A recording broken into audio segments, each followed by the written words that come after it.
Okay, this video is about the great Irish music group called the Wolfe Tones.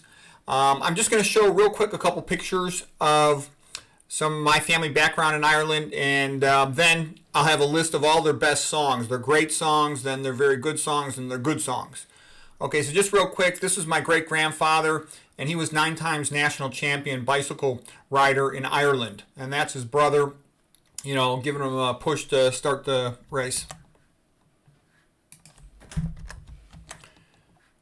And here's a picture of him. You can see his leg muscles. My great-grandfather, tremendously muscular legs. And like I said, look at the bikes in those days.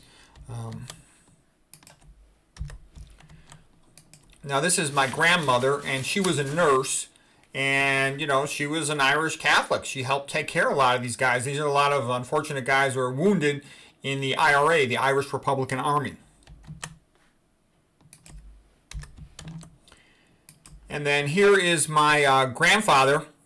He, Thomas Rogers, had been sentenced to 15 years in jail by the British. Okay, so the British were total jerks to the Irish. They wouldn't allow an Irishman to own a horse. They wouldn't allow the Irish to have a Catholic education. They used to have to go to the hedgerow schools and sort of, in a sense, get homeschooled by their elders. They were awful to the Irish. Absolutely awful. There's very good reasons why the Irish hate the British. So here's what happened, though. My grandmother helped distract the people at the hospital, and my grandfather had been shot in the stomach by the British, and he and his brother escaped from the hospital, and they escaped from prison, and then they fled to the United States, where he lived for several years, avoiding the British, and then they got married. So there's my grandfather and my grandmother, and she's the one who was a nurse who helped him escape.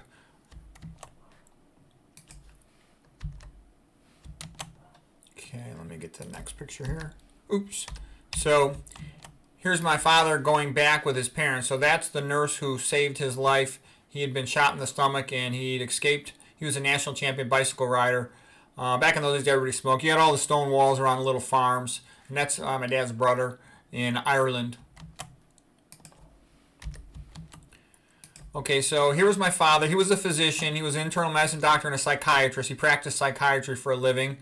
All 3 of these guys were valedictorians of their high school in Ireland. My dad's brother, he was a physicist, and he was, sort of a genius, but he was also a fuck-up. He was a screw-up in the sense that he drank too much milk and ate too many eggs, so he had all that high-fat, high-cholesterol meal. He ended up dying of a heart attack, a myocardial infarction, at the age of 51. The other brother was also a physician, a psychiatrist. So this is what really helped me in school for academics is they would come over to the house and they would argue about books. And he was very insulting. He would, call my father stupid, and he would say to me, you're as stupid as your father. Very nasty. And he would read a book, just finish it on Saturday, come over on Sunday, and then question us about the book. And if we didn't know the book, of course we didn't, he would just keep insulting us how stupid we are. I actually really didn't like him. And I actually told my mom not to invite him to our house again, but she said, your father loves talking about books. But anyways, it was very good for me as a young man. Every holiday, I was ready to argue with my uncle about books. My dad and I would go to the bookstore. My dad would buy like 10 books. I'd buy like 5 or so. And I would want to read those books so I could argue with him and question him about my books. We would argue about the Vietnam War, about all kinds of things, about the Kennedys, etc., about James Joyce, you name it. But that was very good for me growing up because my parents being foreigners, I never learned about American academics and, advanced placement classes. So when I went to Stanford University for college, I never even took honors classes in high school. I was an athlete, a wrestler. But I was so used to reading books and arguing about them that I was very good at that. And I ended up having an advantage on the other kids at Stanford, and that really helped me do well. And then here's the son of the physicist. He became Olympic champ. He became United States Olympian, and he was national champion in bicycle racing as well, just like his grandfather. Okay, so now here's what everybody really wants to see. Here's the list of the songs by the Wolfe Tones.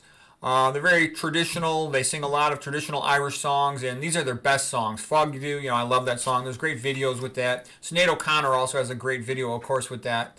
Highland Patty, I just love these songs. And, they remind me of, my childhood growing up. Come Out You Black and Tans. My father and my uncle would tell me stories about this sort of stuff. My Green Valley is just musically beautiful. Wearing of the Green is a very patriotic Irish song, of course. A Row in the Town. For Ireland, I'd Not Tell Her Name. So The Rising of the Moon is kind of like The Wearing of the Green, but these are great songs. Anybody will really like those. The next category is very good songs. Only the Rivers Run Free, Men Behind the Wire. Irish, a lot of the songs, of course, are sad because, a lot of their songs are about, their cruel treatment by the British and their resistance to the British. I learned a big thing about that. The British basically lie about everything. So, and also, Protestant religion in general, it stinks because Protestant religions are always run by their government, and their governments are always a bunch of corrupt liars. Look at Protestantism in England. It was founded by Henry VIII. Okay, the worst husband in the world. And the point I'm saying is, how could you have a valid church founded by Henry VIII? Okay, come on, it's a joke. All right, so anyways, Catholicism, the Pope stinks, but at least you've got that history going back. So anyways, history of the Wolfe Tones.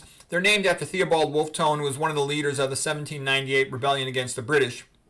And it also is a name like of a word of an unusual sound you can make on a violin. They were formed in 1963 in the suburbs of Dublin, Ireland.